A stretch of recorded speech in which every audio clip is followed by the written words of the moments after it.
2023학년도 대학 수학 능력 시험이 일주일 앞으로 다가왔습니다. 수험생들이 알아야 하는 마무리 전략과 주의사항을 살펴봤습니다.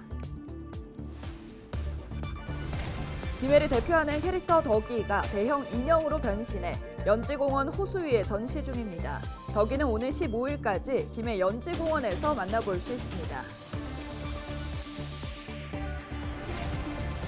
재난 현장에서 활동하는 구조견 소식 들어보신 분들 많으실 텐데요. 소중한 생명을 구하기 위해 활동하는 구조견 충성이를 기자가 간다에서 만나봅니다. 경상남도 예산 10조 2천억 원을 맡을 제1금고로 농협은행이 확정됐습니다. 경남은행은 제2금고를 책임 집니다.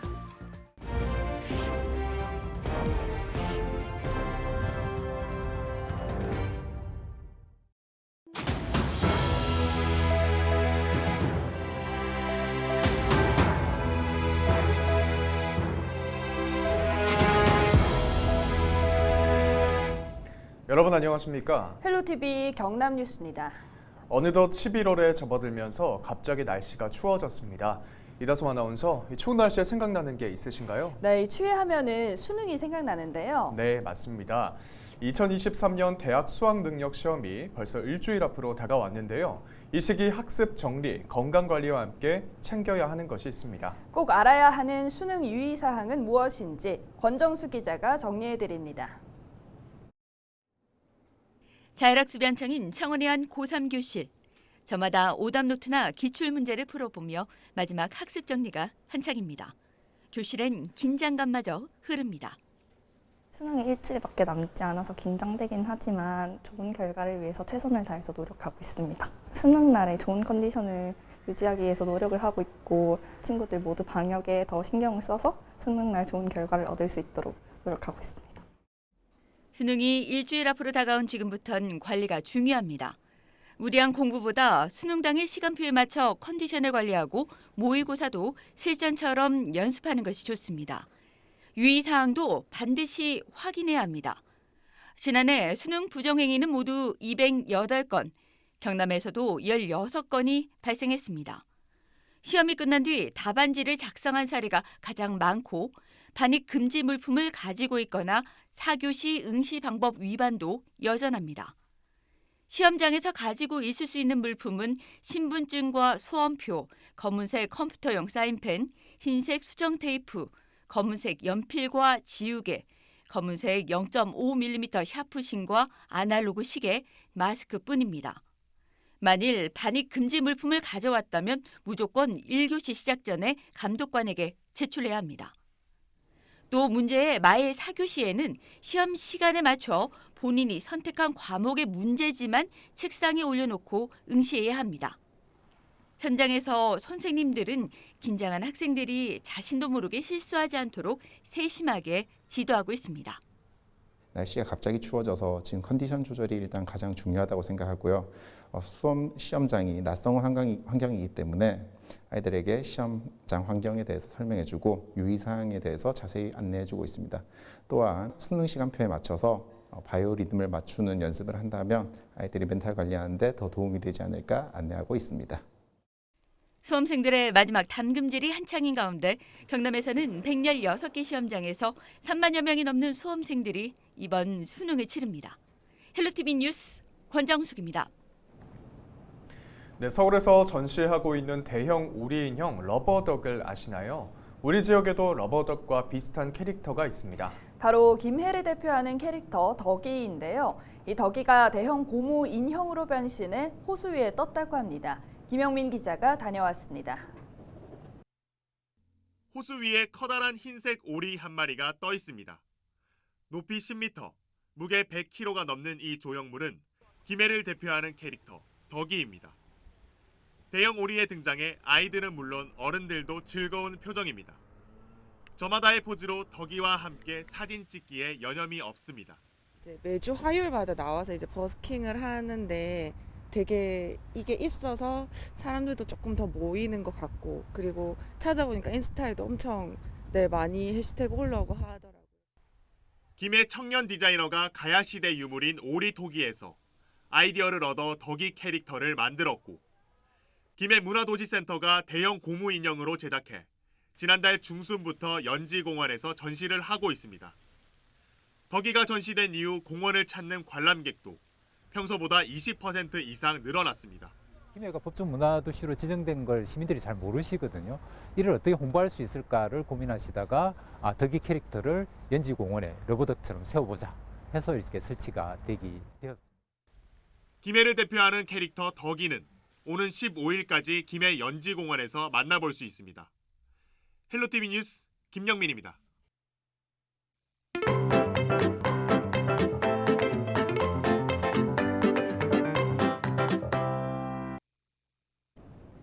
산에서 사람이 실종되거나 건물이 붕괴된 재난 현장에서 활동하는 구조견들의 소식 들어보신 분들 많으실 텐데요. 오늘은 소중한 생명을 구하기 위해 활동하는 구조견 충성이를 만나보겠습니다. 기자가 간다 김한식 기자입니다.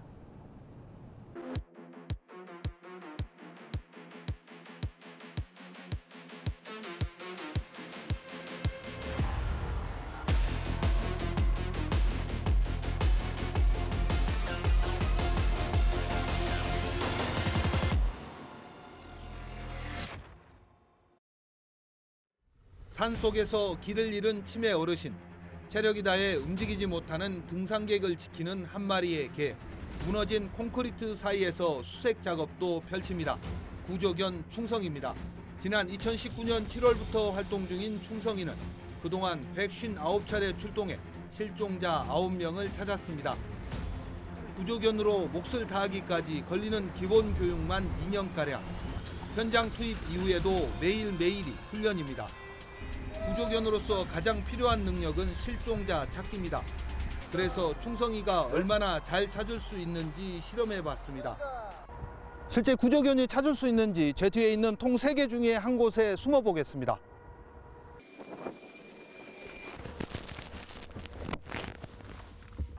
핸들러의 명령에 쏜살같이 뛰어와 냄새를 맡는 충성. 또 냄새를 맡고 안을 들여본 뒤 사람이 있는 걸 확인합니다. 이번엔 산에 쓰러져 있다는 가정하에 실시된 훈련. 통 주변을 수색하다 곧바로 산으로 뛰어와 저를 찾아냅니다. 구조견이 활동하는 현장은 사람과 동물 등 다양한 냄새가 섞여 있지만 구조자를 찾아냅니다.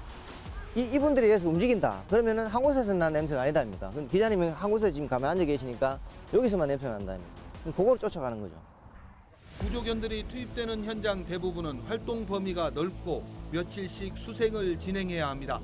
한마디로 백사장에서 바늘을 찾는 강한 집중력과 강력한 체력이 필수입니다. 그래서 평소 강도 높은 훈련을 소화하며 어떠한 상황에도 달려갑니다. 광주 그 아파트 붕괴 때도 저희 충성이가 갔거든요.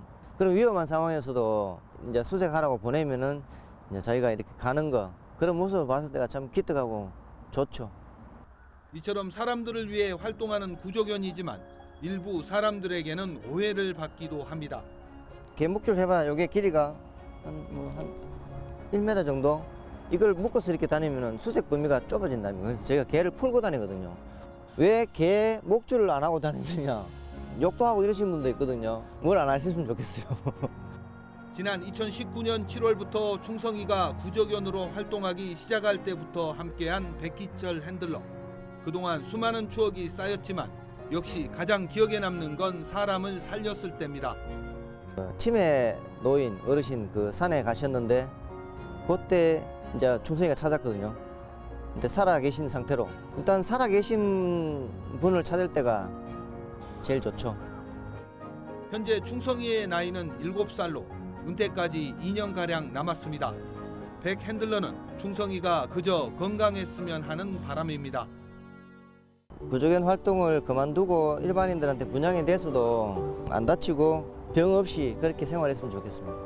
재난과 실종 현장에서 포기하지 않고 기적을 만들어내는 구조견. 충성이처럼 사람의 생명을 구하기 위해 활동 중인 구조견은 전국에 모두 33마리. 오늘 또 소중한 생명을 구하기 위한 구조견들의 활동은 계속되고 있습니다. 기자가 간다 김한식이었습니다.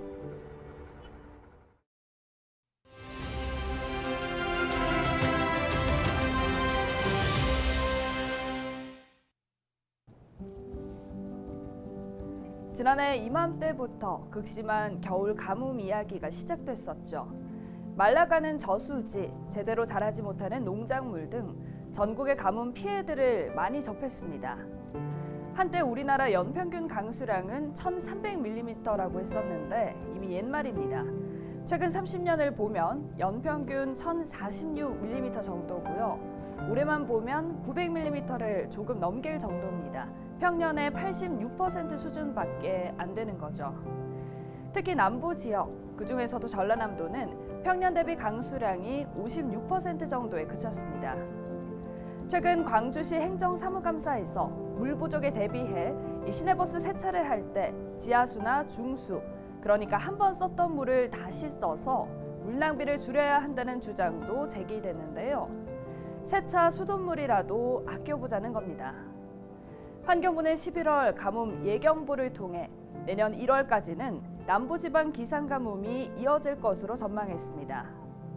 기후변화에 따른 가뭄이 장기화하고 있는데 비가 더 오도록 할 수는 없으니 일부 지역에서는 화장실 계량기 밸브를 조정하거나 탄소 포인트제처럼 물 사용량을 줄이는 만큼 수도요금을 감면하는 제도도 준비하고 있는데요. 가뭄의 장기화 속에 일상에서 물을 아껴 쓰는 지혜가 필요할 것 같습니다. 데일리 브리핑이었습니다.